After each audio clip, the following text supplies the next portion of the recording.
radio for the masses. Headline edition, July 8, 1947.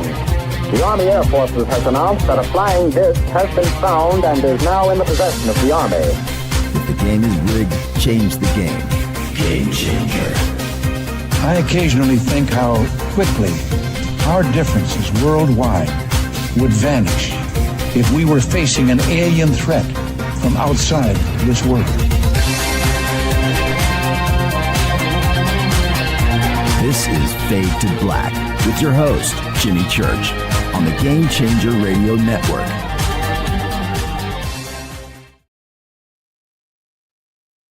All right. Good evening, Fade to Black. How you doing? Today's Wednesday, October 15th, 2025. Let's do this, man. I'm your host, Jimmy Church. If you noticed earlier today in the news, I have a teleprompter up here, right? And down here is my computer screen. I'm looking right at my, so you can see the camera is behind the teleprompter up here, and the teleprompter move. We got a foot switch down here that moves the teleprompter and rolls it. And it's very important that that teleprompter does its thing, and it didn't do it today on the news, right? So welcome, Fade to Black breaking news. I hit the button, it doesn't move. Like, oh, crap. They're going to find out really quickly that it's smoke and mirrors around here. Smoke and mirrors. So I had to go to my show notes and click through with my mouse, but we got through it. And then I came in to test everything 10 minutes ago, and it's working. It's just working. Oh man. So what are you gonna do? What are you gonna do? This week on Fade to Black. Oh man, Monday night we had Rick Osman here talking about the history of Lost America. Last night, Lawrence Krauss was with us talking about physics and 3I Atlas and ET and all that fun stuff. It was a great conversation last night. Tonight, Lyn Buchanan joins us for the very first time on this show, kids. I cannot believe it. Lyn Buchanan on the show. I need to calm down. I was telling Lyn earlier, I can't let my fanboy side reveal itself. I just need to be objective, be a serious show host tonight, and just not smile, right? Because Lyn Buchanan is with us tonight. We're going to be talking about remote viewing all night long in his career and the future and what he's doing now and teaching and all of that stuff. Tomorrow night, MD Selig joins us. What a huge week on the show. Big props to Michelle. Because tomorrow night we have MD Selig with us, a screenwriter, director, actor. And he's got a great series on Netflix. We'll be talking about that tomorrow night, and his books and how he creates science fiction. Yeah. And he said, I'm kind of a whistleblower because I know things and I reveal it in my stuff. Yeah. So that's tomorrow night. What a great week on the show. I do want to mention this really quick. Last night we had Lawrence Krauss on the show, and I've always said that great radio, a good show, a good conversation for somebody that's listening, you want to be challenged as a listener. You don't want to just sit there and go, yeah, I agree. Yeah. You don't learn anything. You need to be challenged. And here's the other thing with being challenged. And last night was just a fun, amazing show where I can just sit and learn something from somebody. Is this in our world? I can't wait to hear Lyn's comments on this. In our world, most of the planet, 99% of the planet, 99% religious. All right. In one way or another. That little last 1% that is there, you can divide that up into different things. But that little 1%, that's the serious minority. And then you have some people like in the conspiracy world or Bigfoot or UFOs, life after death, whatever it is, crystals. Some are religious, some are spiritual, some are not. Okay. You jump over into the skeptic world. And even the world of science, you have agnostic and you have atheist and people of science and everything else that are very pragmatic and black and white. But with anything that you have out there, any group, and you cannot reason anybody off of what they want, that what drives their life. And in most cases, they were raised that way. You can't reason somebody off of Bigfoot with all the facts that you want to present that Bigfoot doesn't exist. You can't reason somebody out of science. You can't reason somebody out of religion. All of the evidence that you want to present about this or spirituality, you cannot reason somebody off of remote viewing or talk to them or you can't. All you do, if you attempt to do that with anybody on any subject, it doesn't matter what it is. I don't care if it's crocheting. If you attempt to reason somebody, all you do is strengthen and cement their position. That's it. All right. Now, what's the joy in that? I find great joy in that. Everybody's different. Let them do their own thing. Let them go on their own journey. You're doing yours, but enjoy their company. Learn something, talk, and explore. That's and I say this all the time. When I have a dinner party, man, and I do it a lot, I have everything at that table. That's what makes it interesting. And I'll cause an argument, and get things up and raise the temperature. That's what this show has always been about.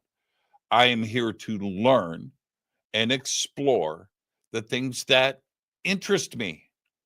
And everybody is interesting to me. Everybody. I don't care who it is. I don't care. I don't. I can have a great conversation with anyone. And that's why this audience and all of you are so amazing. You get that about me. All right. All right. I just had to say that because I really enjoyed last night. And I know that I was really looking forward to it. I've read Lawrence's books many times and I've watched his presentations many times. And I knew exactly where I was going last night. And this was going to be a lot of fun. And we did. It was a great conversation. And for some of you are going, man, but he doesn't think 3i. That's his opinion. He's a very smart, learned person. And he has developed his way of looking at things and the data and all of that. That's fine. I'm not going to talk him out of that. All I do is strengthen his position. But he really wanted to come on this show and talk to us and talk to me. He wanted that. He said to me yesterday before the show, man, bring on the woo. I was like, oh, man, we don't have to woo it out. We can science it out. He goes, no, man, I know what's going on. Let's do this. Let's have some fun. And that's what I really enjoyed about the show last night. All right. I have 7 events coming up. Let me hit this pedal. It's working. I have 7 events coming up. Now that I got that off my chest, I just wanted to get that out there. Conscious Life Expo is coming up this February 20th through the 23rd here in LA. After that is the Sedona Ascension Retreat, March 20th through the 22nd in Sedona, Arizona. All of these are in 2026. The Contact Modalities Expo in the Midwest, May 1st through the 3rd in Delavan, Wisconsin. After that, Contact in the Desert, May 28th through June 1st, 2026. And then I head south to Peru for the Inca Celebration of the Sun with Brian Forrester. That is June 23rd through June 1st. After that, I head over to Scotland for the Monty Python Tour of Scotland, August 1st through the 9th. I come back from that and head back to Peru and Easter Island with Brian Forrester, and that is November 2026. All of the links for everything that I am doing are in the description box below throughout social media, and you know where to go chase all of that stuff down, and I'll see you out there in 2026. Also, just added, this is in 2027. I mentioned this briefly. It's out there on social media. 2027, I'm going over to Egypt with Sarah Breskman Cosme, and the two of us are leading her tour group. It's going to be amazing. But what's really cool about this trip to Egypt, this is a once in a lifetime experience. Seriously, it is the total eclipse over Luxor. Luxor is in totality. So if you want to go in, woo, right? Okay, so we've got those links up. All right, let's get to it. Lyn Buchanan is with us tonight. I called the show OG Remote Viewer because he is. He probably just went, what's OG? Well, I'm going to tell you, Lyn, in just a minute. Former U.S. Army remote viewer. Tonight, we're going to talk about how he was recruited into the military's top secret psychic espionage program and what he learned from exploring both practical and deeply esoteric targets. He was a member of the U.S. military's remote viewing unit, and as a viewer, trainer, property book holder, database manager, and trainer, he is now the executive director of Problems Solutions Innovations, PSI, headquartered in Alamogordo, New Mexico, author of The Seventh Sense, a book about his time in the military unit, what they did, and about controlled remote viewing itself. What is controlled remote viewing? We're going to find out about all of that, and I would like to welcome for the first time to Fade to Black, Lyn Buchanan. And Lyn, you just disappeared. Where are you at, Lyn? Lyn, come back to me. Look, this is what, should I show you guys what's on the screen? I hope everything is okay. I'm just looking at it. Hey, Lyn, we're ready. We're ready. Where are you? I see something weird going on. Yeah, this is strange. This is remote viewing at its finest. I mean, are you there? Is that a ghost? Yeah, this is crazy. See, this is what I've got. Lyn, you're there, but you're not there. I'm not there. No. Can you hear me? Yeah, I can hear you. And now you need to bring up your image. Yeah. You're like going in the background. This is cool, man. Let me go to the thing, cam link. Okay, I'm gonna pull this down. I can see you from below, so I'll wait until I can see your shadow. Yeah, that's oh man. Yeah, Lyn, that's bizarre. You know, you might want to exit and now you're green. Oh, that was crazy. Yeah, I can't put that on the screen. You want to see what that looks like? Yeah. I have no idea. Okay, why don't you exit and come back in? I think I will. Thank you. Okay. Yeah. And that was you know what? How many shows? A couple thousand shows, right? Everything else, that has never happened. I can honestly say, look how relaxed I am. Well, whatever. And so, but let me just say this, and I would have said this to Lyn. So, I'll say this really quick. Remote viewing. No, Lyn, completely exit and come back in. Yeah, there you go. Perfect.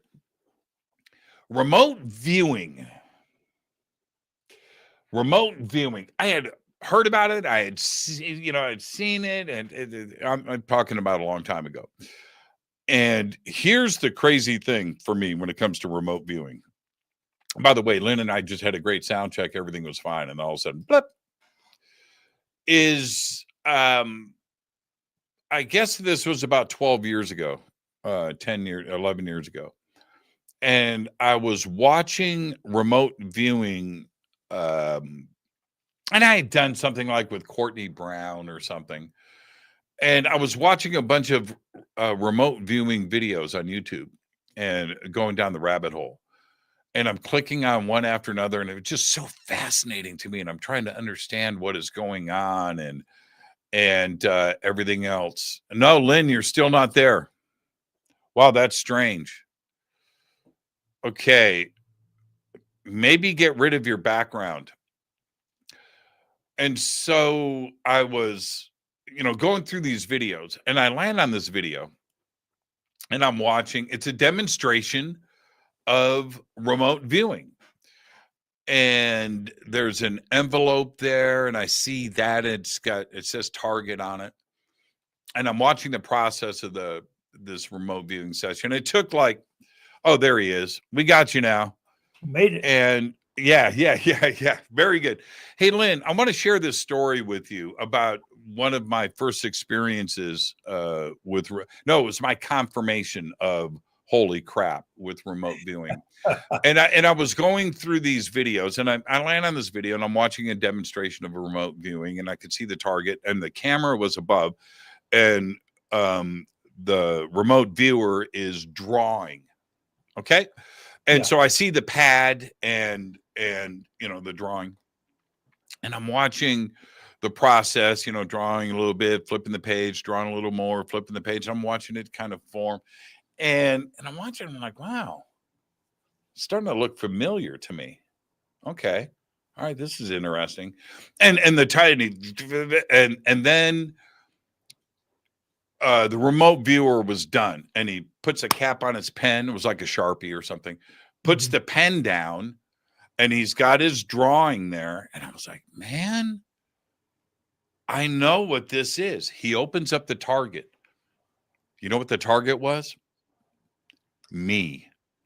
Oh, really? And yeah. And it was a picture that I had posted on me and my team on my website. My name was on it, right? jimmychurchradio.com down at the bottom of the picture. But it was part of a story that I had just published.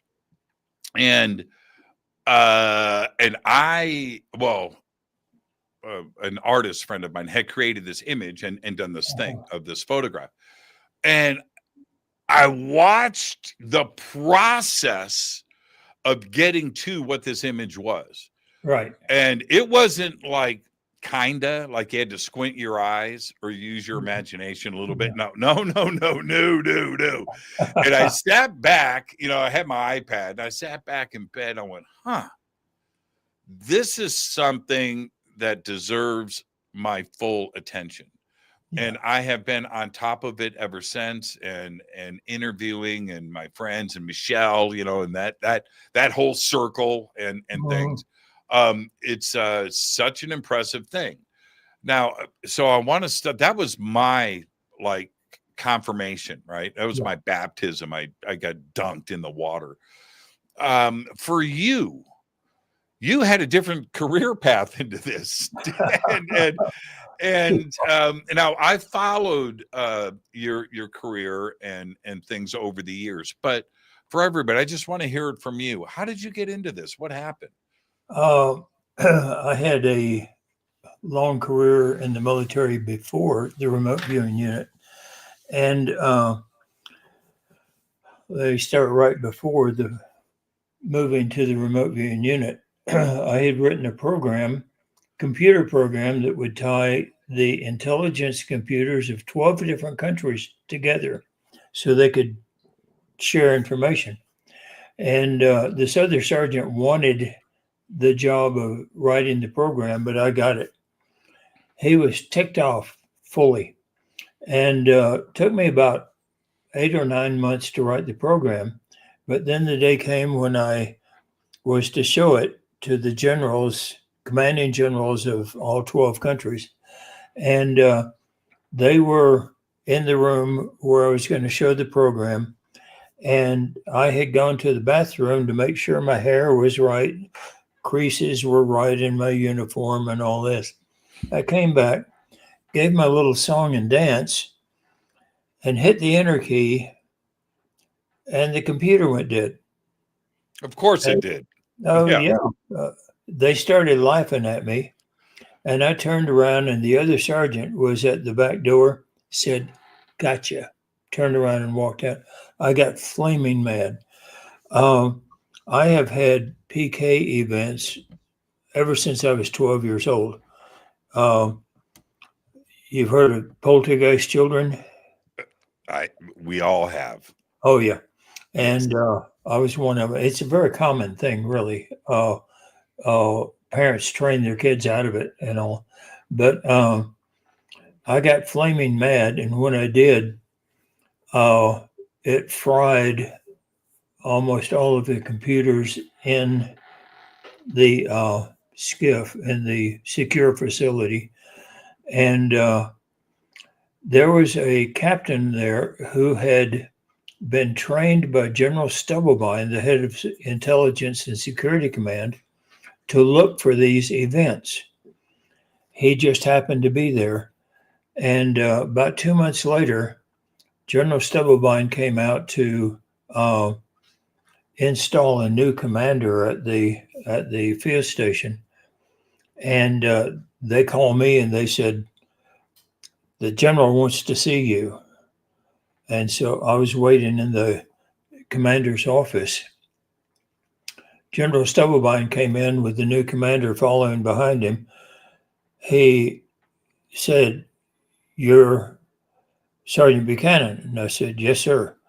He said, "Follow me." And he shoved me in front of him, took me into the new commander's office, and turned around to the new commander and said, "I need to talk to Sergeant Buchanan. Get out." And guess what list I went to the top of? Oh, man. What did Stubblebine, who is famous for so many things these days, Oh, yeah. right? But did you find out that he had a general interest in this too as well? Well, I found it out then. Right. I didn't know that. He got up in my face and he said, "Did you kill my computers with your mind?" And I was going to lie about it. And I just kind of heard myself say, "Yes, sir, I did." And this grin came over his face. If you've seen the movie, The Men Who Stare at Goats, the grin that came across General Hapgood's face in the movie is the exact same grin. He said, "Far effing out have I ever got a job for you." and what was your MOS in the military at this point? It was 98 GRUY. That's 98 is linguist. G is basically focal linguist, speaking and not translating or anything like that. RU was my Russian, and Y was Russian technology and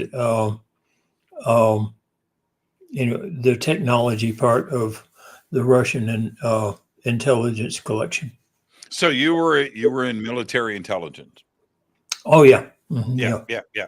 And I'm a military brat, and you can tell when I say, "What was your MOS?" It's really funny.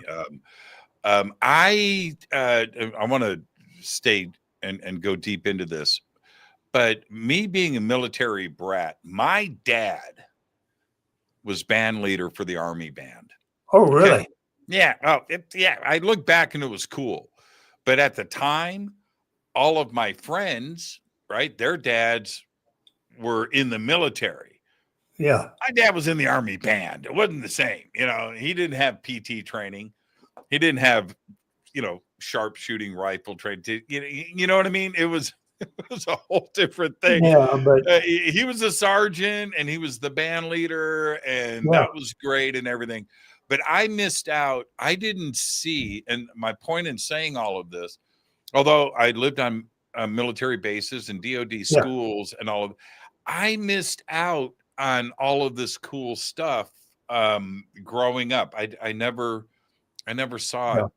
And my friends, their dads were in intelligence or this or that, or colonels and things, rear admirals. I had friends on Navy, and I always thought, man, your dad's got the cool gig. My dad plays trombone. Anyway, no, I didn't experience that. I experienced it through my friends and their dads, but I didn't have that. But I certainly know how to ask MOS at the right time, which is very important to see what your career path was. So to go from intelligence and then into this. Where were you stationed at the time? In Augsburg, Germany. Okay, so I did Würzburg and Frankfurt. Yeah, Mhm. in the military. Right. So, okay, when did you get papers? Were you suddenly heading back to the States, or was the program established over there? Oh, the program had been established for 10 years before I got there. Yeah. General Stubberbein took me back. To Fort Meade. Well, no, he took me back to DC. He wanted to start a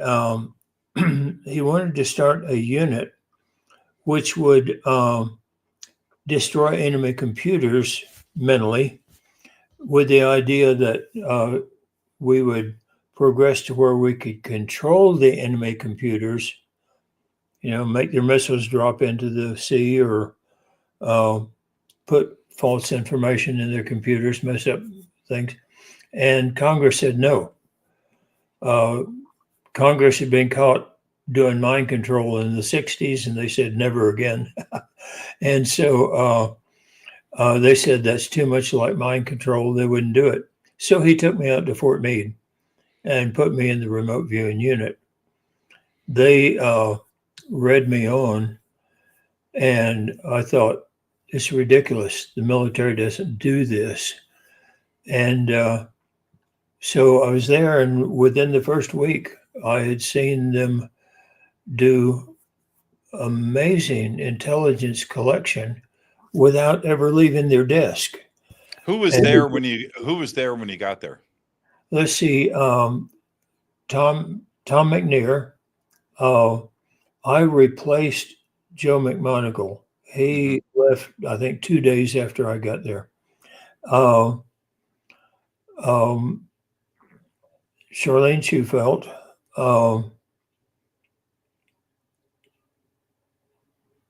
I'm missing somebody else. That was a long time ago. That was many years ago. Yeah. So, how did they describe, you know what I mean? How did they describe what they were doing?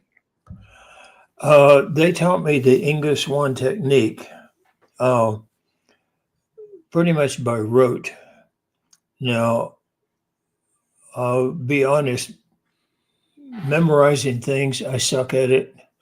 I had to understand it. And so everything they were teaching me, I started working the database, started looking at their old sessions, analyzing everything so that I could understand the process. And the process is, Ingo Swann was a mega genius, I tell you, to have developed this.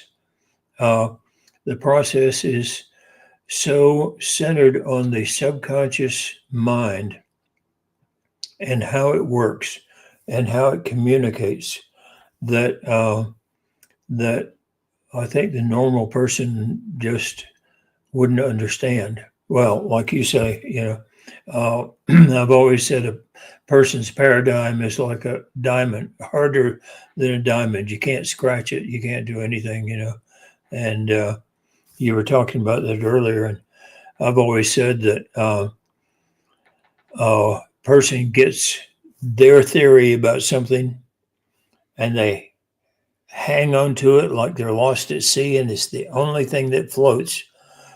And in that analogy, if you rescue them and get them on the boat, they're still hanging on to it. They're not going to let go. That's right. Yeah, it's true. It is very, very, very true. And I'm okay with that, actually. If somebody has, is that determined and that focused, I admire that. Anybody that, it's okay to bend.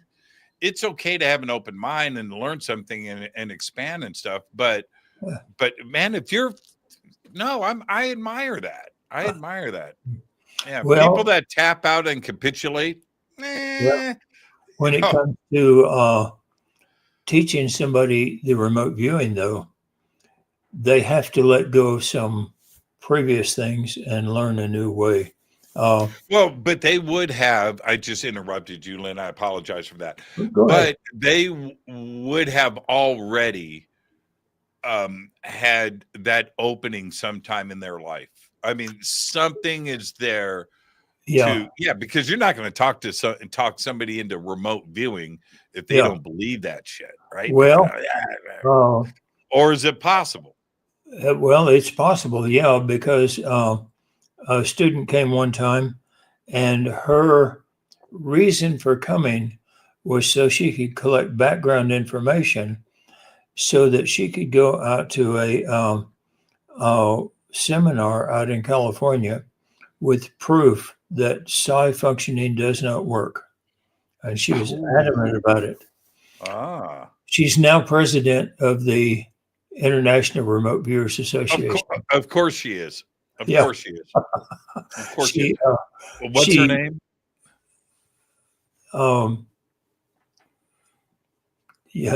Deborah. Yeah. I know Deborah. Okay. Yeah. I always hate to give names. I'm sorry. You know what? She's amazing, by the way. She really is. Yeah. As a person, you can look into her eyes. Yeah.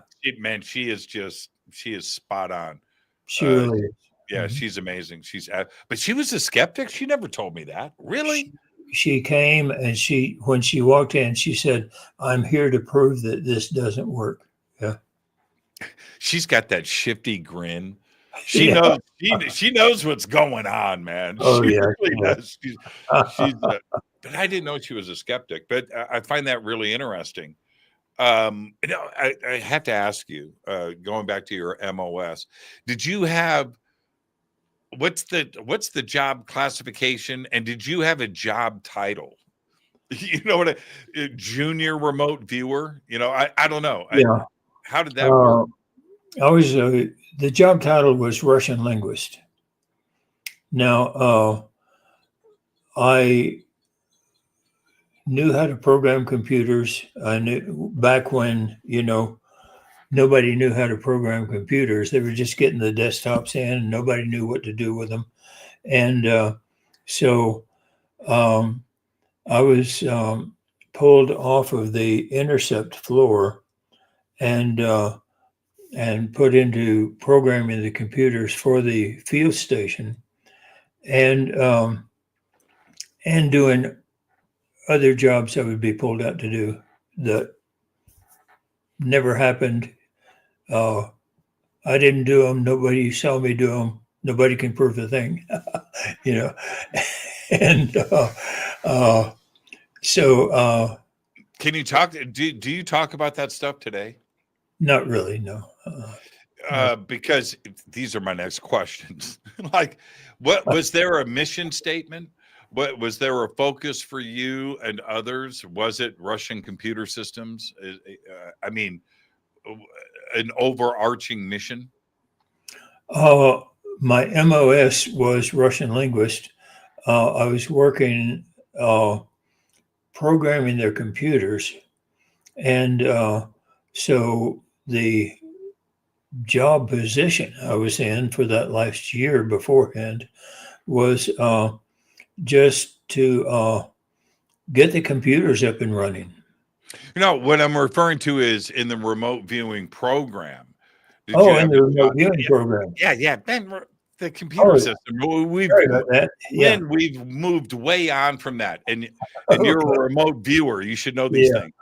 What am I, psychic or something? I don't know. Yeah. I'm being a little too cavalier with you, sir. Yeah. No, but as a remote viewer, was there a job classification for that? I was a remote viewer, first and foremost. I was also the database manager and the property book holder. So I was responsible for all the property. I was the database manager, programming the database and revising the data to where instead of it being a bit bucket, somebody did such and such on a certain day, we could actually farm that data and get information about the remote viewing, about our unit and all that.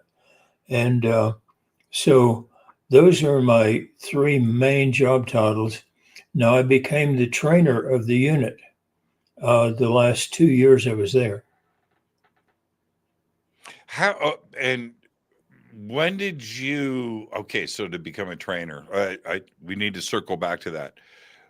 Do you remember your first target? Oh, yeah. They said, we're going to introduce this to you, and they had what's called a beacon exercise. They had a bunch of envelopes that had been, randomly shuffled and all.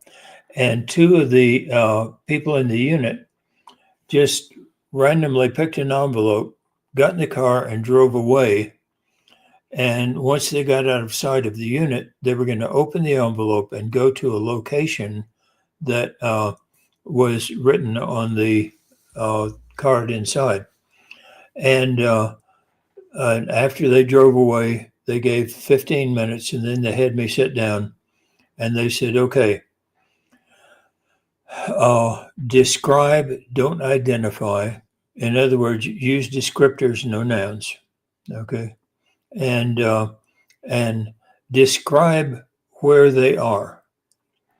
Well, where they were supposed to be was at a playground, not too far from the unit.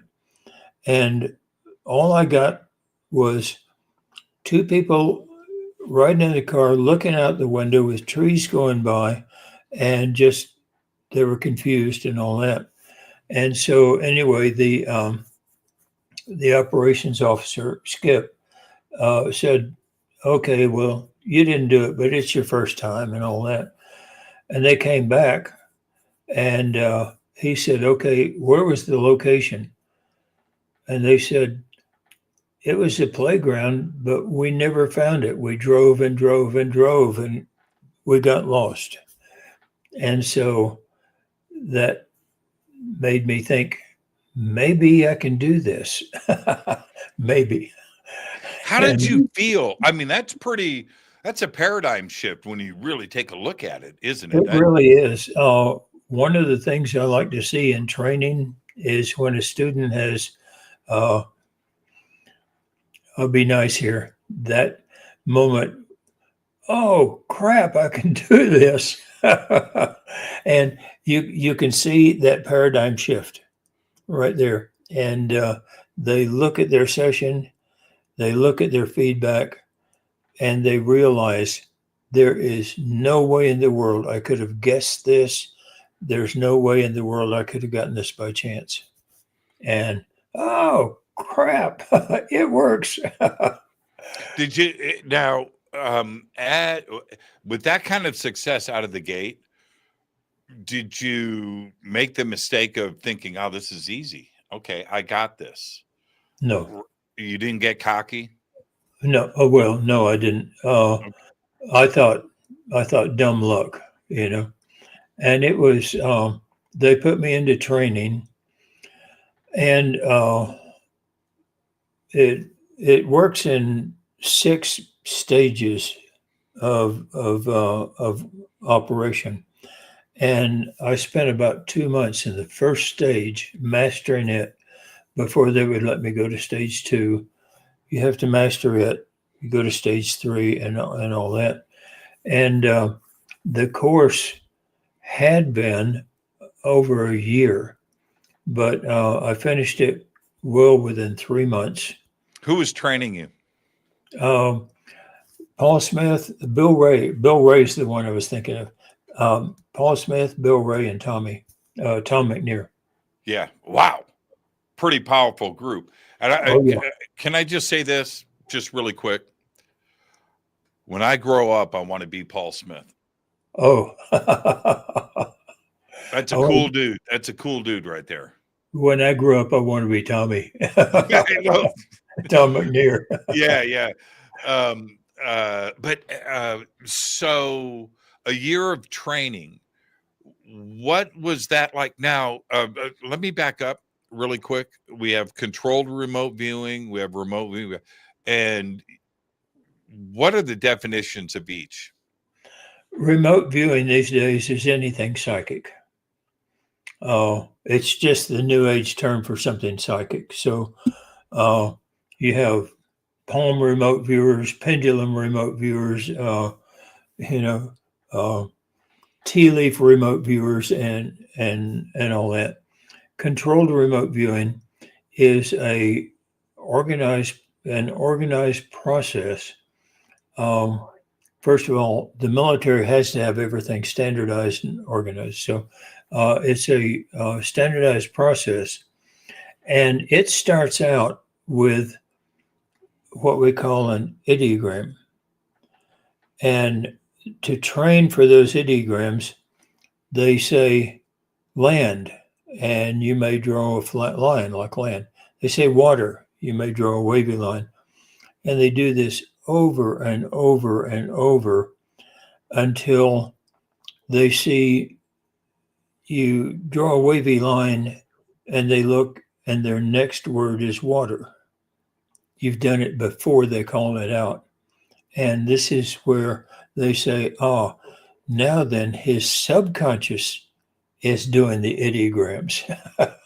and so the stage 1 ideograms only show the general aspect of a target, like it's watery or it's spacey or something like that. And then you say, okay, there's land there. So then you go into stage 2 and you go into sensories, because your subconscious can talk to you through your body. So that's why when you try to smell it, you try to feel it, you try to see the colors, you listen to it and all that. And whatever you get, you write it down. And then in stage 3, you take all those things that you've written down and you start sketching them. Stage 4, you go into a really high-powered remote viewing thing. And there's where you can get details. One of my students was in a contest, remote viewing contest, and the cue was a picture of the top of a building. That was it. He'd never been to that building. He didn't even know where it was. And the task was, tell us what's in the building.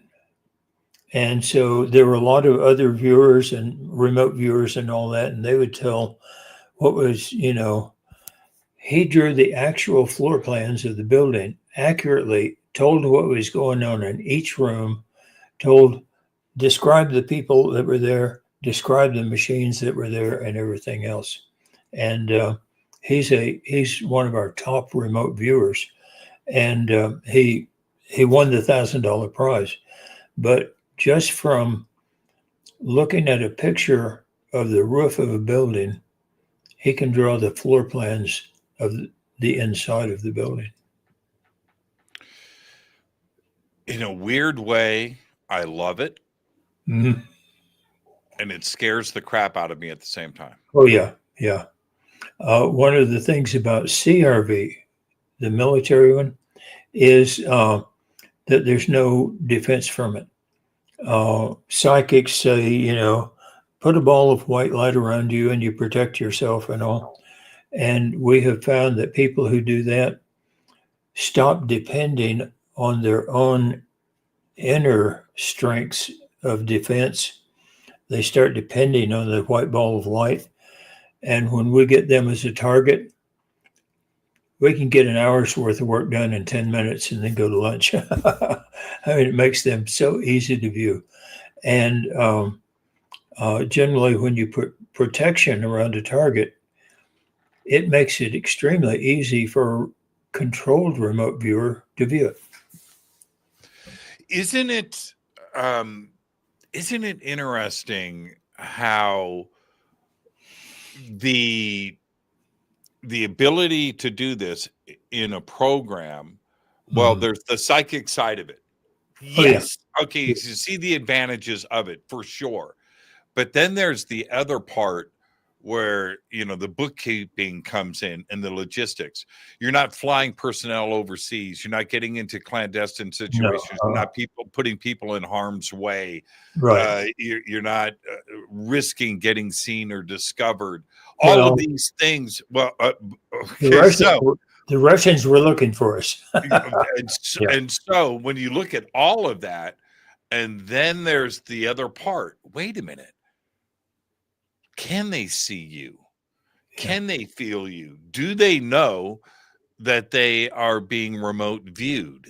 Is that possible, and does that happen? If you're using the English one method, they can't know that they're being remote viewed. This is one of the beautiful parts about it. Let's say you have a secure facility and there's a guard and his dog walking around the facility at night, and all of a sudden psychic starts viewing the place and the dog goes alert. That gets reported. With CRV, the dog never knows, the dog never alerts anything. And the trouble is with the psychic, if the dog alerts, that gets reported, and the next day they say, oh, well, plan B is known now. Plan A is known. Let's go to plan B. And everything the psychic learned is no good anymore. With CRV, they never know. And so the information you get stays good. Well, I've always wondered about that. I asked Paul Smith about this once. Yeah. And others too as well. Oh, yeah. That, so you're remote viewing, you mentioned the park, right? Okay, let's say they find the park, they get out of the car. Yeah. And you're there remote viewing the park, and then you see the kids on the swings. Yeah. Like turn and look at you, right? Where they feel a sense, some Russian general, you're in his office and you're looking at what he's writing, and he turns around and looks over his shoulder. Never happens with CRB. Wow. They never know. Now, if you get out of structure, you may get seen. But if you stick with the English one structure, they never know. The obvious question that everybody has, I'm going to ask you, is the program still ongoing? I have a standard answer for that. Okay? No. Well, I have two standard answers. One is when you retire, they quit telling you secrets. Sure. So I don't know. The other is I sincerely hope it's going on because we saved lives, we saved the government money, we changed the face of battle, everything, and the government would be stupid to not be using it. But that changes the question. Does our government ever do anything stupid? I know the answer to that one. What about Russia, Israel, the United Kingdom? Oh, yeah, they have their own teams. Yeah. Uh-huh. Yeah, for sure. They would have to. Yeah. Right. Anything that we're doing, they're going to want to do, but better, or vice versa. We got wind that Russia was all into PK, right? Yeah. Mm-hmm. Oh, we can't let them get the jump on fire starters. Right. Well, that's where it started. When Hitler lost the war, he had a unit called Dr. Grunbaum, Green Tree. It was patterned after the green tree of the Kabbalah, the green tree of life, Hebrew mysticism. And part of it was the psychic effort. When the spoils were divided, nobody wanted that except Russia. Russia took it. And then by the 60s, they had developed it to where we were losing our secrets, like we were just throwing them out the window. And that's when a Russian officer, Colonel Oleg Penkovsky, tried to defect. He brought the papers with him that showed what Russia was doing. And the intelligence services kind of laughed at it, but they said, well, if Russia's doing it, we have to do it too. And that's when they went out to Stanford Research, hired Russell Targ and Hal Puthoff to develop it for the military. They hired Pat Price and Ingo Swann. Okay, you're remote viewing right now. You got inside my head.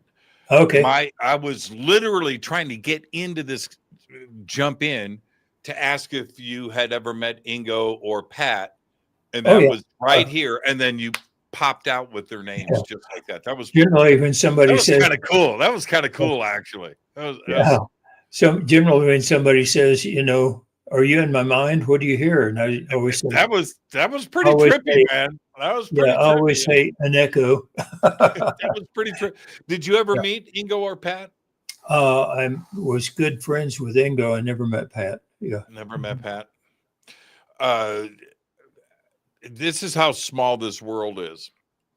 There's a friend of mine I've known for almost 40 years. This is 2025. I probably met him in the mid 80s. His name's Robert Knight. You ever meet Robert? Oh yeah, Robert. Yeah, he's a good photographer. Yeah. Yeah. Okay. So I met him. You can see my background here. I met him from that world, the music world.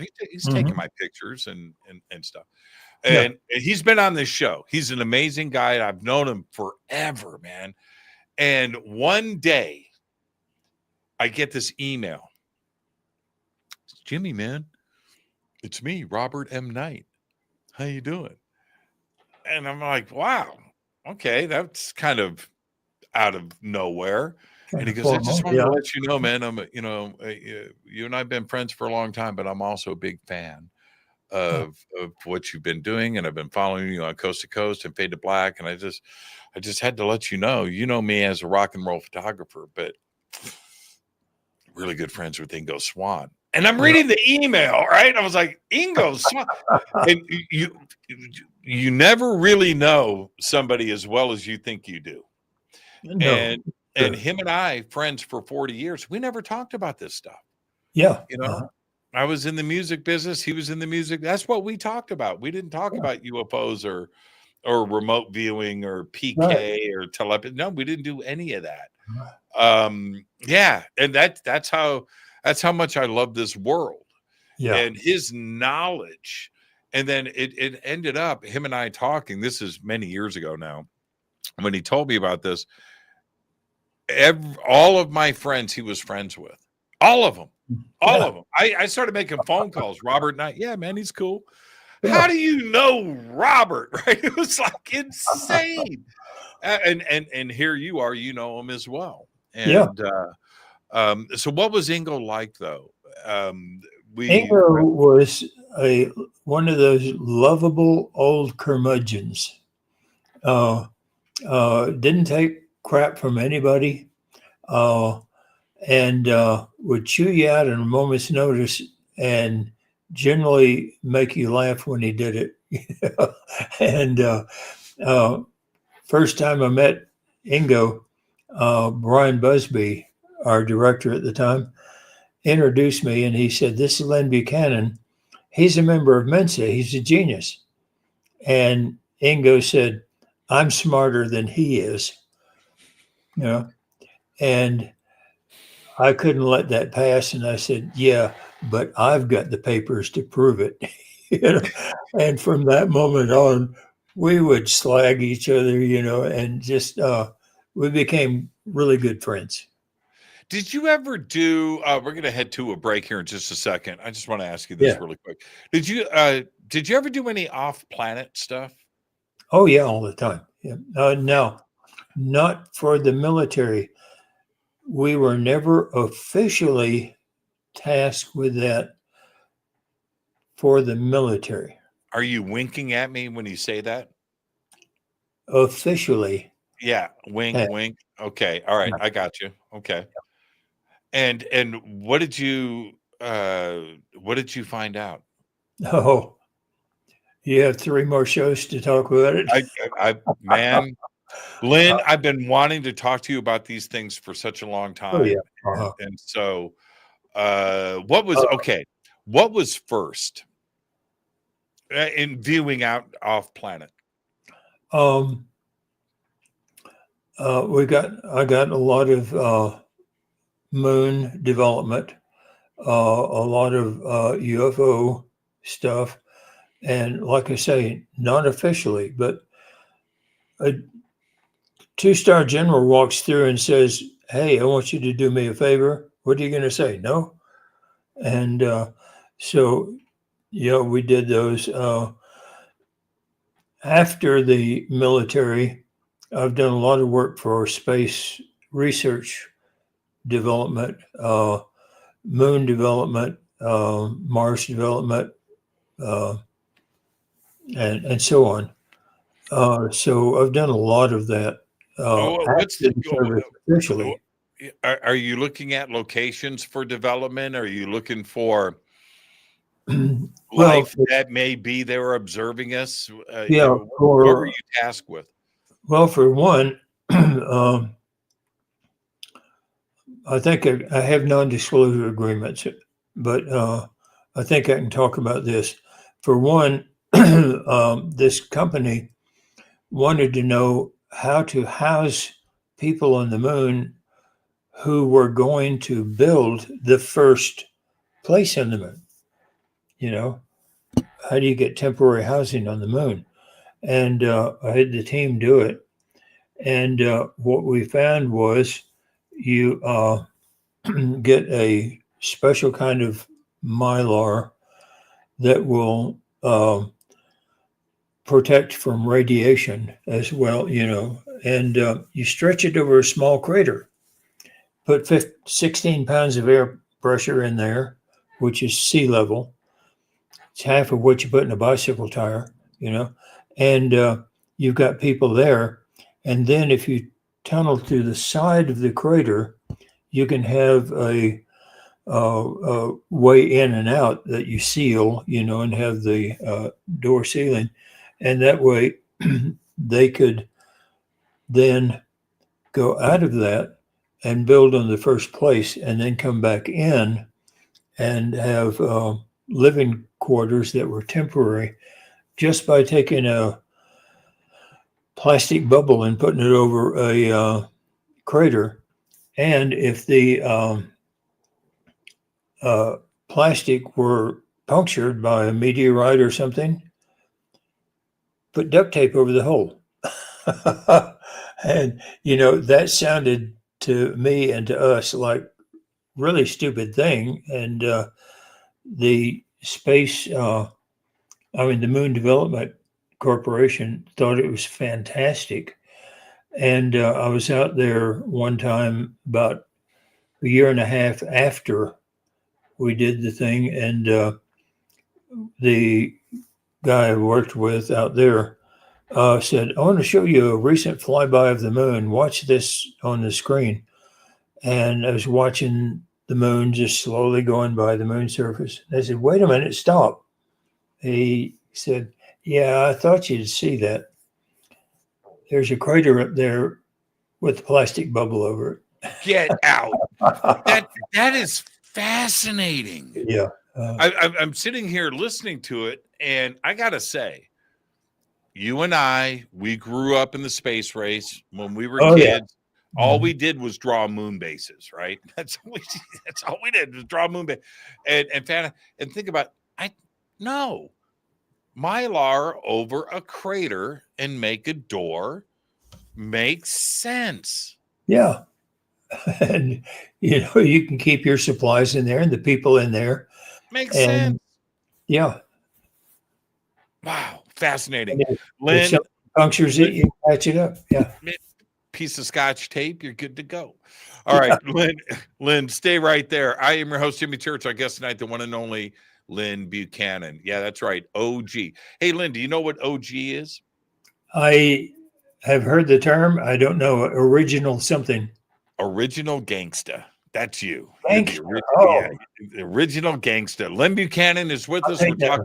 Yeah. Terms of endearment. Okay, Lyn, you stay right there. I am your host, Jimmy Church. We'll be right back after this short break. Stay with us.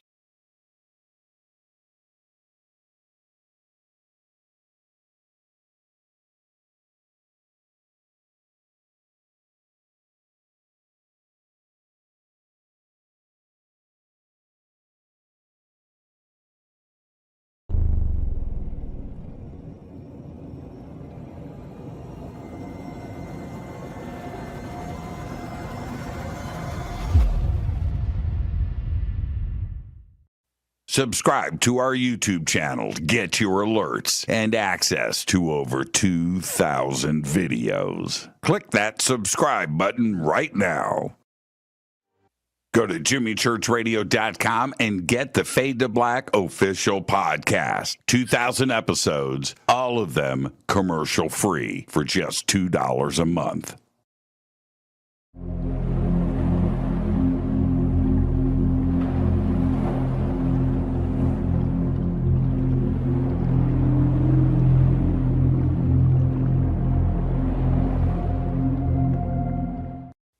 Watch Into the Vortex on Gaia TV. It's Fade to Black for the screen. Simple to do. Go to Gaia.com, search Jimmy Church, or click on the link below. Follow Fade to Black on Twitter at JChurchRadio. Get all of the show updates every single day. It's now called X, but who cares? How you doing? Jimmy Church here. Special announcement. Get your Fade to Black t-shirts. That's right. Help support the show. Help support everything that we do over here. We've got 2 t-shirts. We've got 2 ways to get them. Get your Fade to Black t-shirt today. Go Beckley Teppy.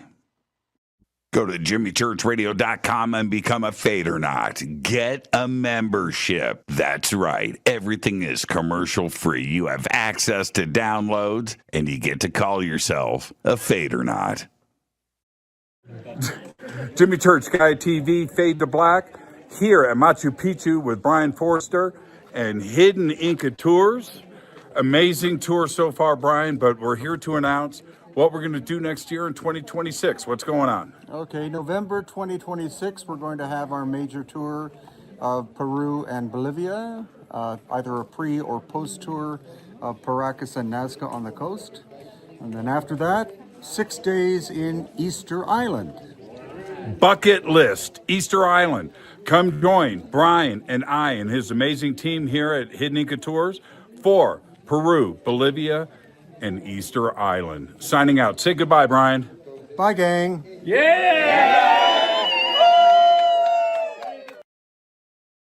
River Moon Coffee, makers of the Fade to Black blend. Truly the best coffee on planet Earth. Just visit rivermoonwellness.com or their Amazon store. It's all simple to do. You can check out the Fade to Black blend, the Game Changer blend, or any of their Black Moon Wellness products. It's the only coffee I drink.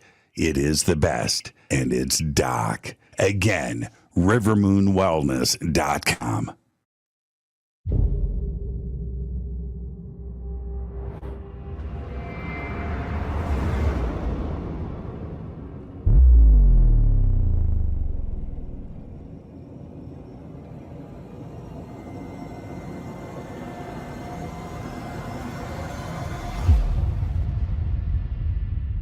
All right. Welcome back, Fade to Black. I am your host, Jimmy Church, tonight, the one and only OG.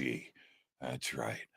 Lyn Buchanan is with us. Very excited about not only this show, but this conversation. And Lyn, I wanted to ask you, remote viewing the past, we have the present for sure, and then there is the future. Is it all the same when you're remote viewing? It's the same protocol. Yes. It's there's no difference in protocol between saying to a remote viewer, move 1 mile forward, and saying move 1 year forward. They just do it. The subconscious has no boundaries on time. Is the accuracy, are the results the same, the accuracy? The accuracy is the same for the future as long as nobody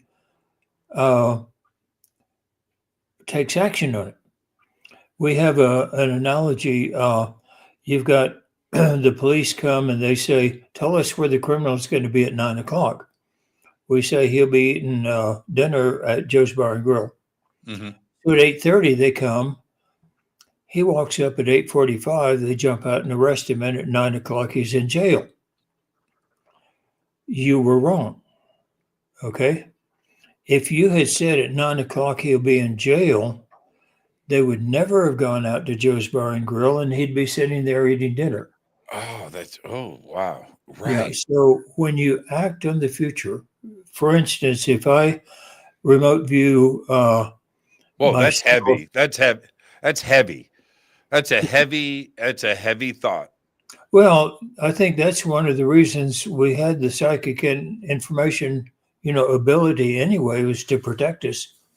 If I remote view myself tomorrow at noon and I find out that I'm in a car wreck, I'm staying home. I'm not getting in that car. I can change to the future. And what about the past? It just jumps in my head really quick. Like the target is the Great Pyramid of Yeah. Egypt. You can. Now, what about instances like that, and have you done it? Oh, many, many times, yes. I have.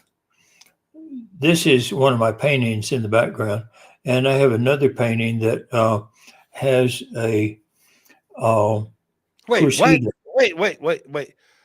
The background is a painting that you did? Yeah. Yeah. Wow, that's incredible. Oh, thank you. I've got one that is I don't have it here to hold up and show you. It's a crusader that is confessing to another crusader. That I got this during a session. The target was the crusaders coming home from battle. And when I viewed it, I latched onto this one crusader, and he had killed an innocent child. And it was just, he couldn't get rid of the guilt. So he was confessing to this other crusader who was looking at him saying, and out of that session, I did that painting, and it's become one of the favorite paintings that I have. Can we? Okay. When we look at the past, let's use the Great Pyramid as an example. First off, it's a great example because we just don't know. Yeah. Right. A million ideas are behind it. So if you had 5 remote viewers that were tasked with the Great Pyramid, Yeah. and they don't, but they formulate which version would be accurate. You know what I mean? How do we? Because none of us were there. Yeah. And we're going to have these interpretations, interpolations, Yeah. however you want to frame that, Yeah. of something like that from the past that we don't know anything about. Then we have something from the past that we do know about, right? Yeah. The Hindenburg crashed on such and Oh, such yeah. a day. Mm-hmm. So we have accuracy there, but when you go into the distant past, it gets fuzzier and fuzzier. So how do we know which interpretation is the correct one? The viewing doesn't get fuzzier and fuzzier. The feedback gets fuzzier and fuzzier. Like you say, we know what happened with the Hindenburg. We don't have proof to say that the viewers are correct when they find out how the pyramids were built. Mm-hmm. And what happens is you put 5 viewers on it. They're generally going to come up working separately. They're generally going to come up agreeing with each other. Bill just posted, or do you average the interpretations? I like that. Some people do. I resist that, being a database freak. I want a database. I want to database everything. And some people like to average the result. I think it lessens the accuracy of the overall thing. But that's an argument that I've had with people over databases for years. How do you? I'm going to ask you something really deeply personal, but how do you approach teaching? Teaching? Yeah. I start out the way Ingo did. We start them out by saying, take a pen and paper. I'm going to say a word, and you make a graphic representation of it. Land, water, space. Black. Right. No, that's a You color. don't say colors? You don't say colors? No. See, I wouldn't be a good remote viewer. Because that's a descriptor. That's not a basic archetypal aspect of the deepest part of anything. So we say, okay, space and all that. When it gets to where they do it automatically, then we will take out a target and we'll say, okay, there's a picture in this envelope. Tell me the basic aspects of it.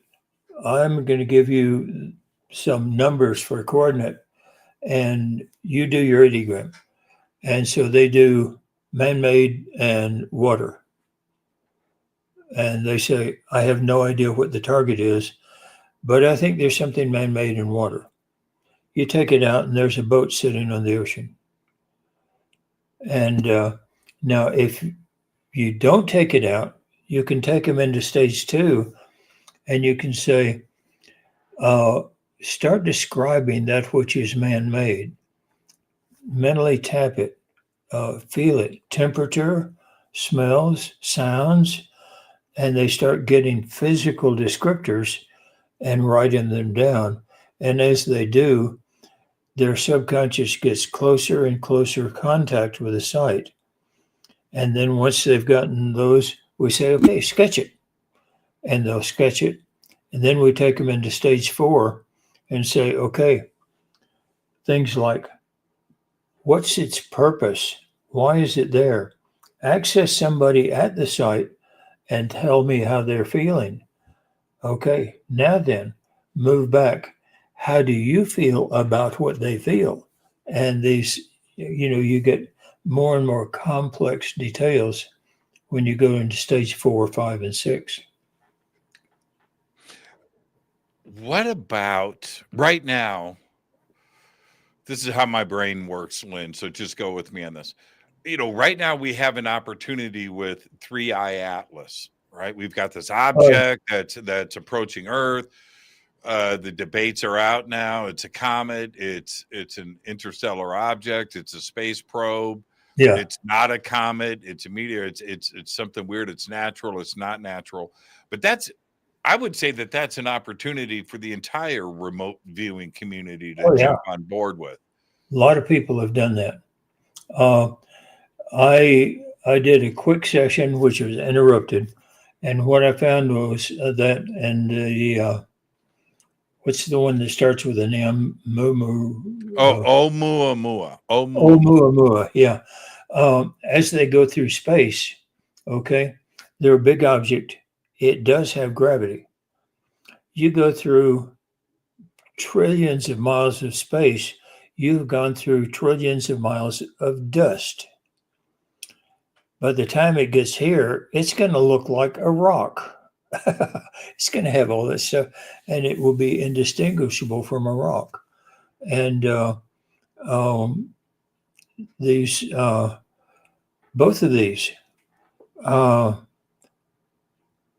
if they are from out of our solar system, they're going to look like a rock. Now, what they are is hidden underneath all of that dust and collected stuff and all that. So what are they? I never got in my session around to that, but other viewers have. And from what I've heard from other viewers, they think that it's not a natural thing. It's behaving weirdly. Yeah, I had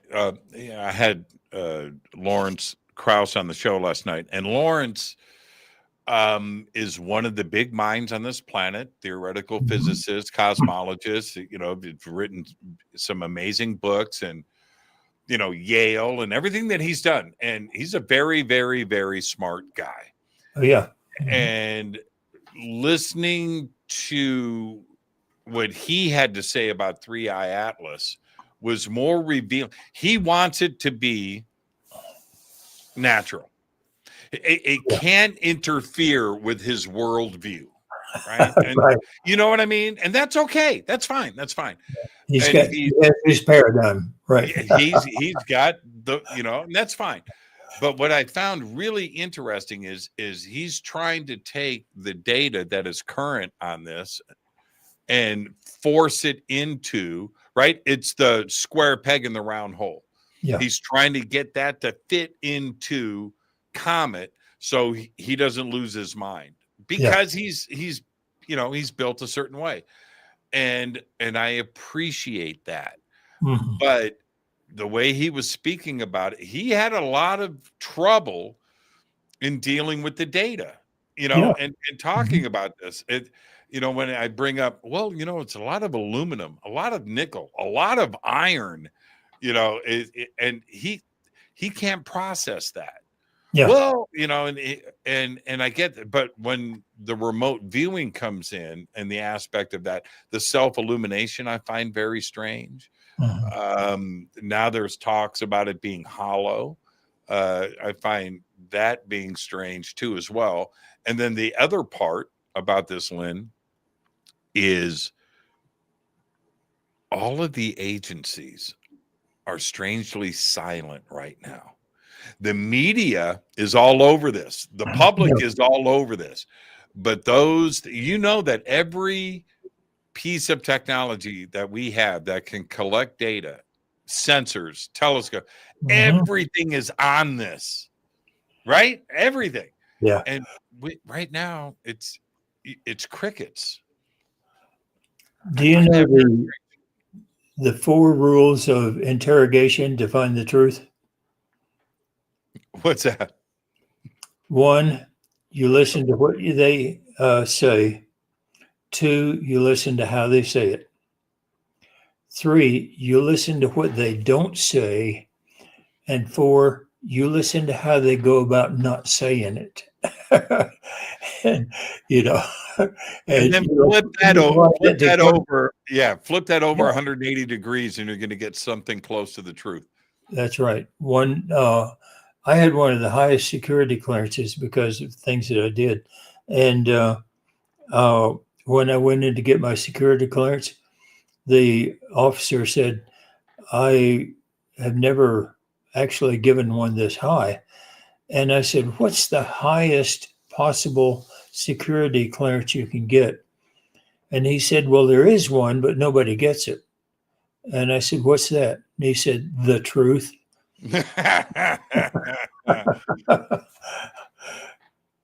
I'm going to leave that right there. That was awesome. That was awesome.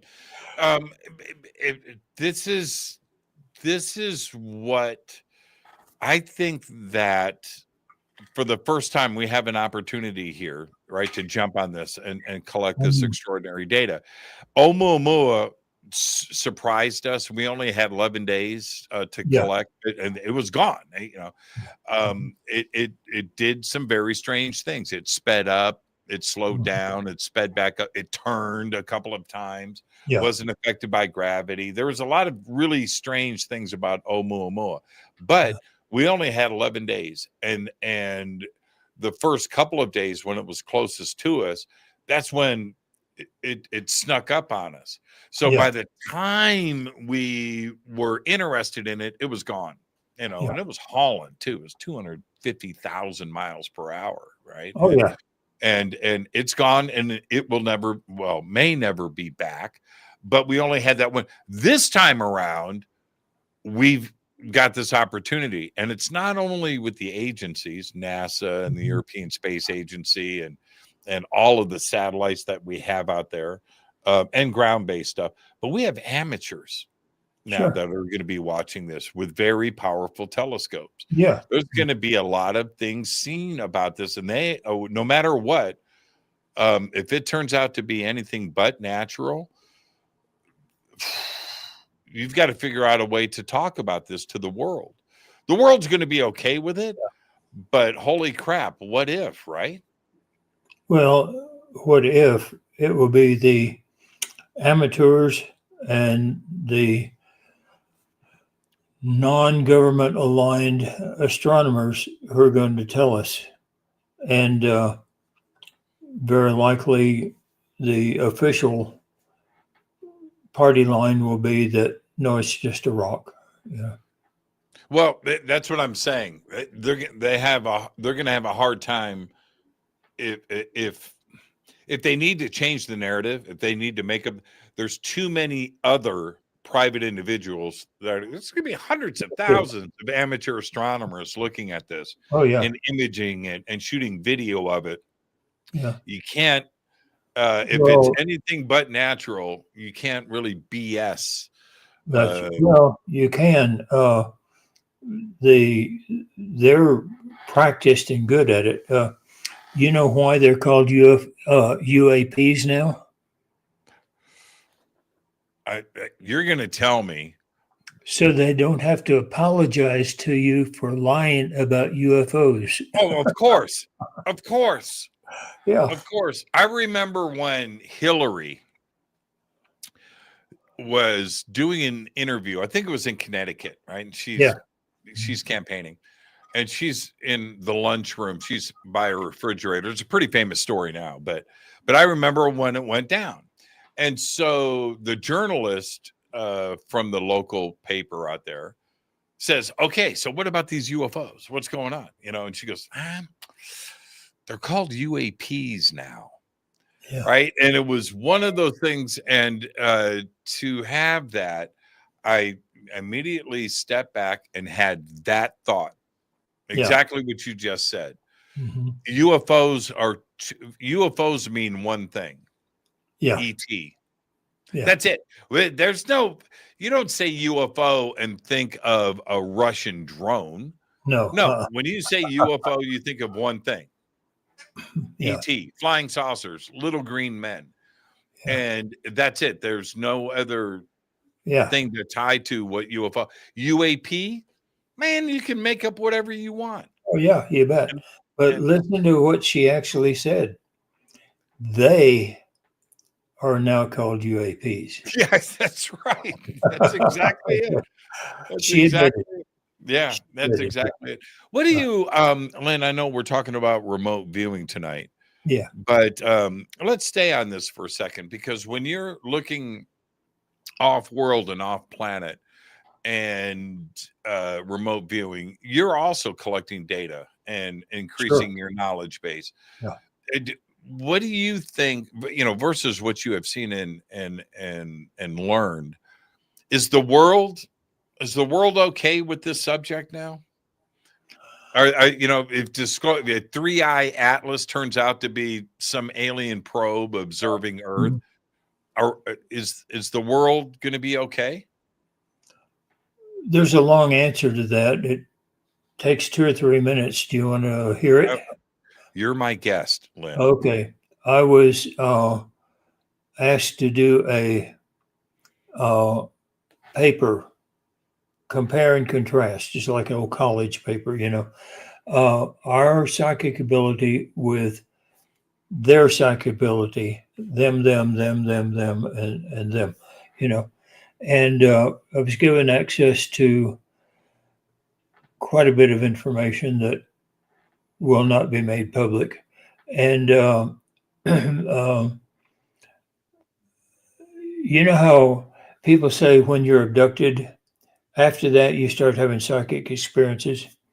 There is a lot of information with many of the theys in our psychic ability. And this is one thing that keeps me going in remote viewing. There was this one where there were some guys camping beside a lake, and they saw a UFO coming, and they stood there and watched it. The thing came up right over them, froze them, and abducted them. And this was a UFO, abduction report. And everything I had studied so far kind of coalesced. And I realized that they have more psychic ability. In that case, they have more psychic ability than those guys at the, standing by the lake head. But they don't have any range. In CRV and many of the psychic methods, we can see across space and time like we can see across a room. And I went back and redid all of the studies in light of that. And I finally wound up writing the paper that you can divide all of the thems into 4 categories. Those who are more psychic than we are, and those who are equal or less psychic than we are. Remember, the task here was compare and contrast psychic ability. And in those 2 categories, you have friends and enemies. And so the enemies that have less than we have don't come here. The ones that have less than we have come here for trade. The ones that have more than we have in our friends really want to see us develop this ability. The enemies that have more than we are, they want us wiped off the planet. And I couldn't figure out why, but this one incident taught me that when we get out into the universe, which we will,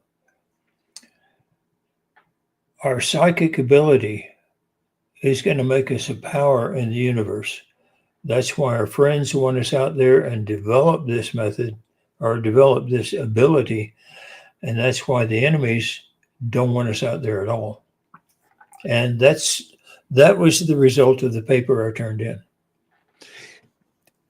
Telepathy, consciousness, and that type of brain-to-brain communication is faster than the speed of light.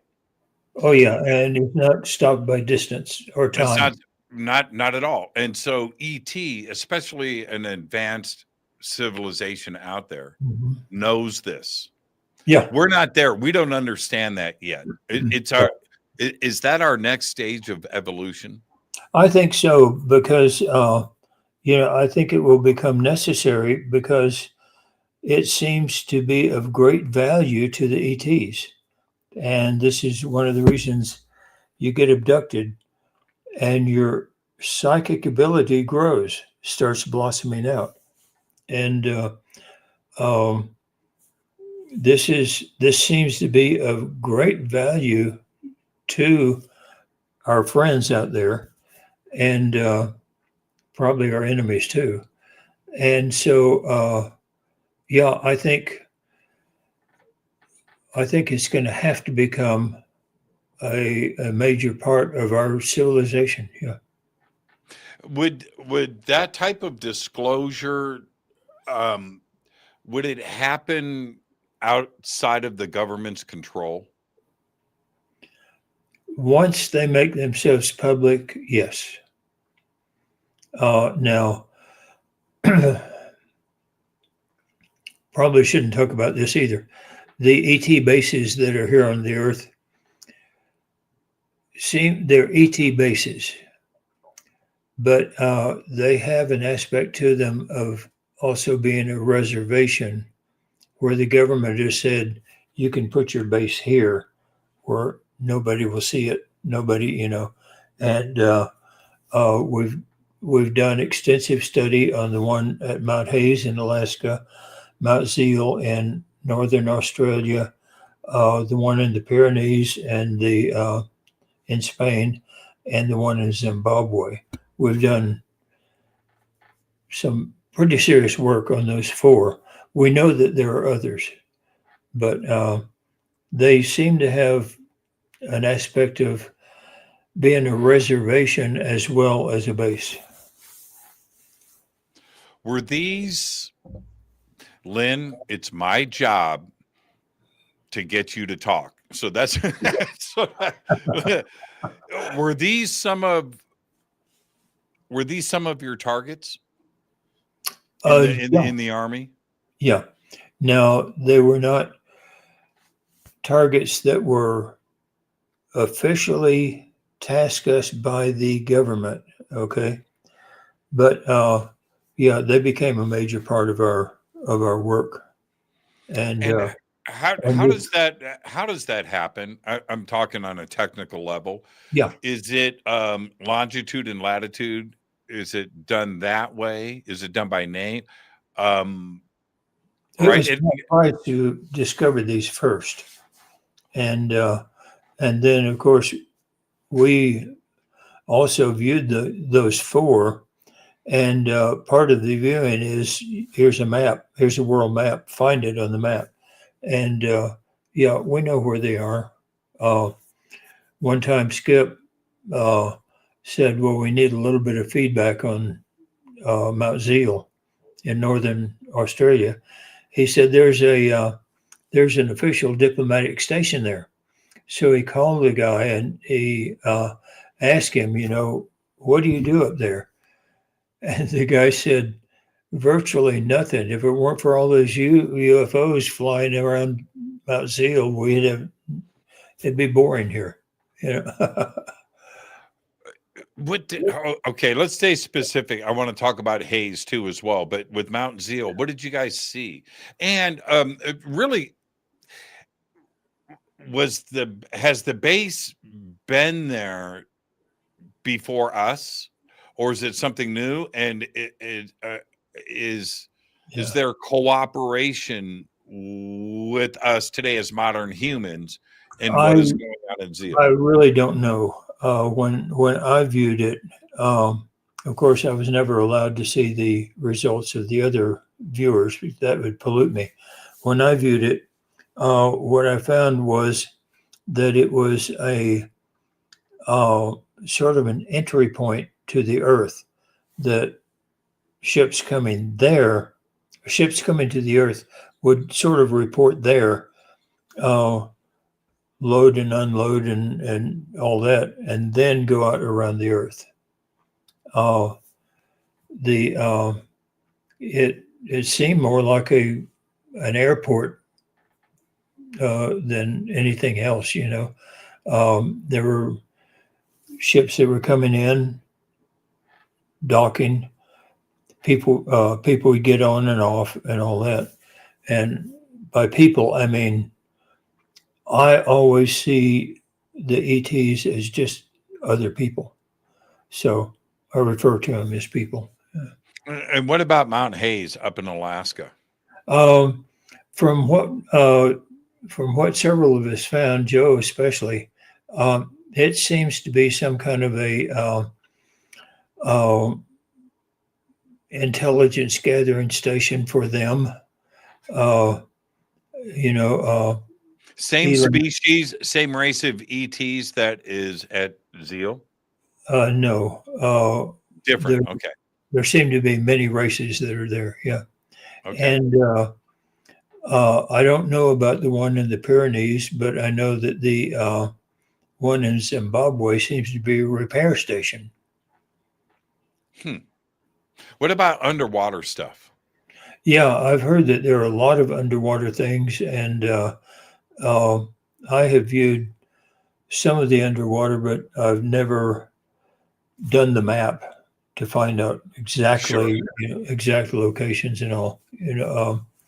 The ET question, you can't do anything about it, and so if I'm going to sit down and do a session, I'd really hope bring a missing kid home. The ET targets just don't interest me. I mean, around here in Alamogordo, you go out almost any night, you can see the ETs. They're all around here. Around here, you say, "Oh, I saw a UFO," and everybody says, "So." It's Tuesday. It's Tuesday, yeah. And we had the IRVA conference here last week, and we went out to my ranch, the Remote View Ranch. And by the way, remoteviewranch.com, take a look. You'll see the ranch. But there was a group of them standing over to one side talking. I went over to see, and they were filming some UFOs that were on the horizon. And Spain, and Zimbabwe too as well. What's interesting about these different locations is there are stories behind each one. Oh yeah, I'm sure. And how long ago, especially, when you talk about Zeal, you talk about Zimbabwe, you talk about the Pyrenees, you talk about Alaska, there has been sightings and stories and things behind all of that. Before you remote viewed these areas, did you have any idea about Zeal? Did you know about Mount Hayes? Did you know about Zimbabwe? I didn't know anything about it. And in fact, when you don't want to pollute a CRVer, so instead of saying, your target is a location or a base or something like that, you say your target is project number 94703, question 5. What's the answer? And that's it. And that's it. Everything comes from there. And so when you get, I love that part of it. I don't. No, let me tell you I why. want to know something about the target. Yeah. No, you have to be, as an observer from the outside, you have to be skeptical. And the only way you can be, because it's too easy to go, oh, well, okay, that's leading. That is, that's, but if all that you have is a number and question 5, like you just said, and then it formulates out from there, that's the only way a skeptic can observe this and not talk shit. Yeah. Right. Yeah. I'm sorry, I just used a bad word, but you know what I'm saying. I know. We had a senator come in. See, we were only funded 1 year at a time for the whole 26 years. And we had a senator come in and he said, we're being asked to fund you for another year. And I just don't know if and he said, one of my aides put a picture in an envelope. I don't know what it is, so you can't believe me for information. And it's in my satchel.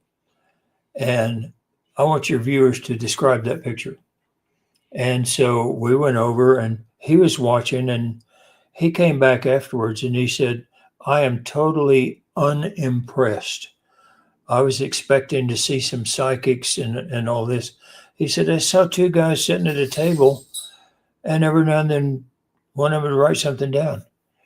And our director at the time said, okay, here's what he wrote down. Take out the picture. And I'm going to pull some words here, and the senator looked at the feedback and looked at the session and kept saying, damn. And we got funded for another year. Isn't that, I understand why the perception is like that, where people want to see you levitate the desk chair. Oh yeah. You know what I mean? That they don't understand necessarily that this is a job. You have protocols, right? Yeah. And you have your ways of doing things, and you have your method of operation. Yeah. Right? It's not about, starting fires. But that's what he was expecting. And I get that. Yeah. It's not as how do I say this? It's not as dramatic as they want it to be. Right? No. In CRV, you get the basic aspects, then the basic descriptors, and then the sketch, and then on and on. And you may spend an hour to 2 hours before you finally get down to the information that's needed. Natural psychics, they want to name they want to get the information within, the envelope. Seconds. Yeah. The great Karnak. Yeah, the great Karnak. And CRV is not that way. I've been to a few remote viewing classes. I haven't taken the classes. I've only, just walked in and been an observer, but I've done it many times. Yeah. And I was at this one class, all rookies, right? I'm assuming, right? And there was probably, it was pretty full, maybe 20, 25 people in this room. And the teacher. So I come in, and they've been in there for a couple of hours. And I come in for maybe the last 15, 20 minutes. But I'm walking around, and the difficult thing here is everybody knows who I am. And I don't want to interrupt and be, right.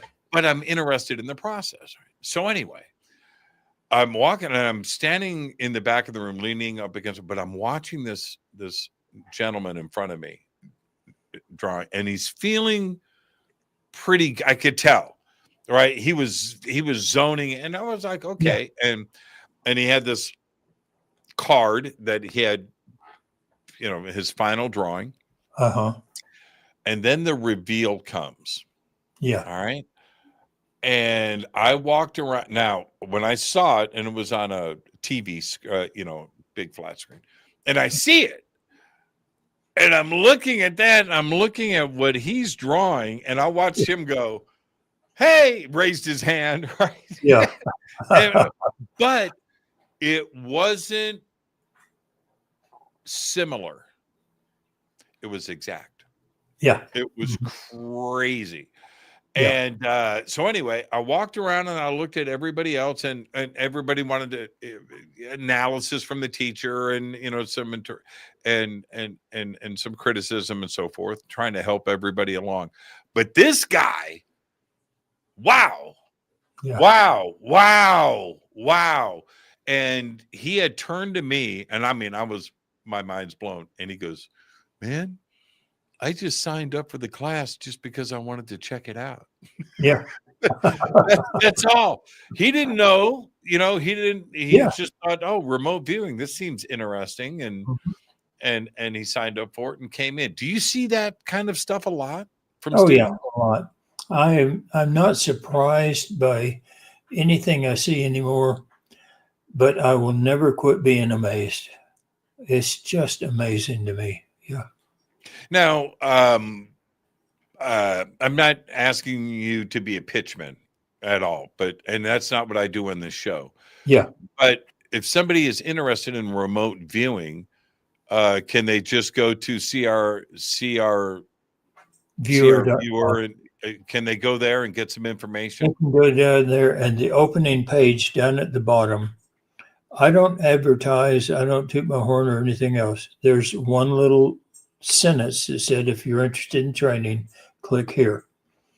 And if you click there, it goes to the Kajabi platform, where I have an introductory video that basically says, here's what it is, here's what it's not. And if what you're wanting is what it's not, don't send your money. Right. Somebody just posted in the chat, are there any CR viewers in here, CRVs in the chat? I'm going to ask, if you're a remote viewer in the chat, to hang out tonight. A CR viewer or a remote viewer? Well, come on, Lyn. Don't bust my There's job. no difference. There's a huge difference. I know there's a huge difference. Yeah. I know there is, but this is a live show, and I'm trying to be smart right now. Okay. All right. So if you are, yes. Oh, somebody says here they teach RV. Okay. Yes. Oh, okay. Yes. Oh, this is great. Yeah, just let me know. And Lyn's stuff is below, and you can just click on it. Now, I wanted to ask, you mentioned Paul Smith earlier. He was one of your teachers. Do you have, are there first lesson? Yeah. Are there teachers out there that you enjoy? Yes. Tommy is not teaching. I'm not sure whether Bill Ray is teaching or not. Paul is teaching, and I know that I have right now 5 students who have become teachers on their own. One's in Italy, one's in Canada, one's in Ireland. The other 2 are in the U.S., and they are just fantastic teachers and fantastic CRVers, and they had to master it before I would give them, my approval for them to teach. And they are fantastic. There's Colleen Marinich up in Canada, Paul O'Connor in Ireland, Coro Carti in Italy, and Michael Rinaldi in the States. And we have now some fantastic CRVers who are teaching CRV. And we all teach the same manual. We all teach the English one method. If you take basic with one of them, and then you take intermediate with the other, where the basic leaves off, the intermediate picks up. So, it's not like you have to start all over again with a new teacher. The method is standardized, and it's the method used in the military. Oh, okay. So let me ask you this. Let's get controversial. Yeah. When it comes to the military, ethics and morals are their own. Okay, whatever their reasons for doing things. Yeah. It's the military, man. They have bullets and guns. Sure. Okay. But in the civilian world, Lyn, ethics and morals with remote viewing also needs to be taught, right? I teach ethics, and I know that the ethical people will learn them, and the unethical people will go out and use it for bad, and I know that. But I also teach that what goes around comes around in the subconscious world, and you hurt others, you're hurting yourself. You help others, you help yourself. So I'm very strong about ethics in my training. Sometimes it does no good because of the person. Which is why I'm asking the question. It's just so important, right? Oh, yes. And if you okay, I'm glad you brought this up. If you go and you get good at it, right? Mm-hmm. And you turn around and you use it for the wrong reasons, the universe is going to slap you upside your head. Oh, yeah. Yeah, absolutely. The theory behind it is that the subconscious gets its information from the collective conscious. You hurt somebody, you hurt the collective consciousness, you're a part of it, you've just hurt yourself. Why does all this bad shit keep happening to me? Well, yeah, let's talk about that. Yeah. And that's a lesson learned. That's a lesson learned. And some people learn it the hard way. Yeah. Yeah, they truly do. I used to say, I don't say it as much anymore. I kind of ran it in the ground that I walk around with flowers hanging out of my pockets. Yeah. Like I can see good in everything, or I try to, right? Yeah. I've kind of backed off on that because sometimes bad people are just gonna, I don't want to see good in somebody that is just doing bad thing. But this is what I firmly believe. If you just behave, that's it, right? Whatever that involves, being good, being nice, being giving, being of service, whatever, but not negative. Don't do bad stuff. If you just, then that spreads. People pick up on that, and people observe that. Yeah. And today, can I tell you what happened to me earlier today? This is how I operate. I was at my dentist office, had to go and do some stuff, and next door is a supermarket. And I needed salsa. Okay, I needed salsa for after the show tonight, so I'm in there getting salsa, and I'm up at the self checkout, and next to me is a mother, and I'm guessing it was her son. You know, he's probably 12, 13 years old. And they had like 3 or 4 things that they were buying at the self-checkout that's next to me. And her credit card is not going through. And so, and I'm doing my thing. I was like, okay, I'm going to go pay for her groceries. Right. That sucks. And she's got her son with her. Right. So it was note to self. And so I'm doing that. And I heard her say, my card's not working. My card's not working. And I'm like, man, come on, hurry up, hurry up. And I wanted to be smooth about it. I just come up and just, you know, and pay for it and get out of there. And so I do it. I do my thing. I turn and they were gone. They walked back in to take their stuff back. Yeah. And I looked and I missed the opportunity. Yeah. That's a gift. I love those gifts. I love those gifts. But my point is, and I missed it too, by the way, and I should have gone to find them. I didn't want to embarrass her in front of her. I didn't want to do any, you know what I mean? I didn't want to do any of that. But the opportunity was gone. And I'm looking, everybody, this planet would be so much better if everybody just looked for opportunities like that. Oh, yeah. Because they're everywhere. And that's what I just want to spread good vibes. Yeah. On my Harley. I was in Walmart and I passed this woman who was talking to another woman. She was telling her misery. She broke, had no husband and all this other. And she said, it's just one thing after another. And, you know, if I could just get happy for one day. And as I was walking by, I thought, you could pray about it. And I walked on. I got down the aisle and I thought, why didn't I say that out loud? It wouldn't have hurt to say it out loud. No, not at all. And so many, and that's why remote viewers and people that are part of this in our community, we have a pretty good dose of empathy. Yeah. And we see things in others and we feel their feelings and so forth. Let me tell you something. You want to change somebody's day, say hello. That's right. Yeah.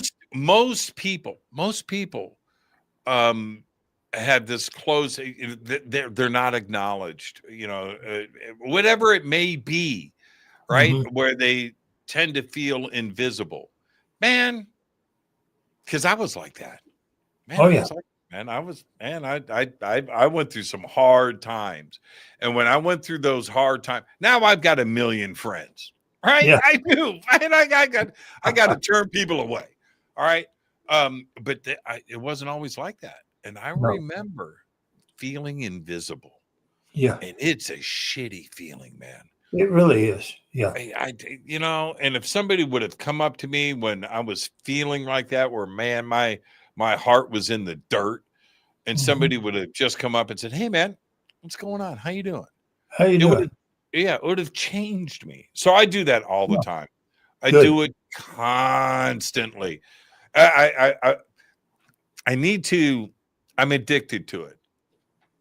I need to find a 12-step program where I can go meet once a week. Hi, my name's Jimmy. I'm too nice to people. You know, I've got my plans for Christmas. You know what I'm doing? What's that? All right. I'm shopping for it right now. I'm getting a Santa outfit. I'm going to ride around on my Harley. Yeah. With a bag of gifts. That's what I'm going to do, man. I cannot wait. I got this whole thing planned, Lyn. I got this whole thing. Beard. I'm in disguise. I'm going to get a pillow for my belly. I'm going to be Fat Santa on my Harley. And I'm just going to ride around and hand out gifts. Good. To strangers. You bet. Yeah, man. Yeah. And I'm going to feel great. I'm going to come home and go, yeah. Giving is a whole lot better than getting. It really is. But getting, when you think nobody cares to give, is a treasure. Yeah. Yeah, I got my eye out for it. Oh, I'm looking for that opportunity. You Man. bet. Uh-huh. I just am. I'm addicted to it. I love it. And it is, yeah, sure, you've helped somebody out. Okay. Yeah. Sure. Okay. That's not the gift. The gift is, to me, it's the universe gifting me. That's right. And I just love it. And I smile and I enjoy it. Can I be a dick? Yeah, I am. And I fight for this community. And I do ride a Harley and I listen to heavy metal. But you know what? Fairies are real, and just be a good person. You Okay? bet. You know, Uh-huh. and that's it. Lyn, thank you so much. Everybody can head Oh, over to thank you. see our viewer and follow everything and get involved. Yeah, and take a look at the ranch, remoteviewranch.com. Yeah. Okay, Bill, John, and Jessica, get that up in the chat for everybody for later. And Lyn, I can't wait not only for us to hang out, but our next conversation here on the show. Thank you so Good. much. Hey, thank you. Good talking to you. It really is. Lyn, you're the best, man. Thank you so much, sir. We'll see you. Enjoy the rest of your night. You too. Thank you. Perfect night on the show. Lyn Buchanan, everybody. It is crviewer.com. We've got that up, and we'll get the rest of the links up. But, of course, we have them in the description below over on our website and throughout social media. I do want to remind everybody tomorrow night, we've got MD Selig on the show. This is a big deal, too. Every night this week, Rick Osman, Lawrence Krauss, Lyn Buchanan tonight. Tomorrow night, MD Selig. Just a huge, wonderful week here on Fade to Black. And so we're going to continue that tomorrow night. And no Fade to Black breaking news tomorrow. I will be back in the dentist chair first thing in the morning. And so no news tomorrow. And I don't know if I'll be on with Christina Gomez, and that'll be at 2:30 p.m. We'll see how I'm feeling at that point, but I will be here tomorrow night for MD Selig here on Fade to Black. So until tomorrow night, I want everybody to be safe. And for now, you know what I've got, and that's go back Lee Tappy. Fade to Black is produced by Hilton J. Palm, Renee Newman, and Michelle Freed. Special thanks to Bill, John, Dex, Jessica, Dennis, and Kevin. Webmaster is Drew the Geek. Music by Doug Aldrich. Intro, Space Boy. Fade to Black is produced by KJCR for the Game Changer Network. This broadcast is owned and copyrighted 2024 by Fade to Black and the Game Changer Network, Inc. It cannot be rebroadcast, downloaded, copied, or used anywhere in the known universe without written permission from Fade to Black or the Game Changer Network. I'm your host, Jimmy Church. Go back, Lee Tappy.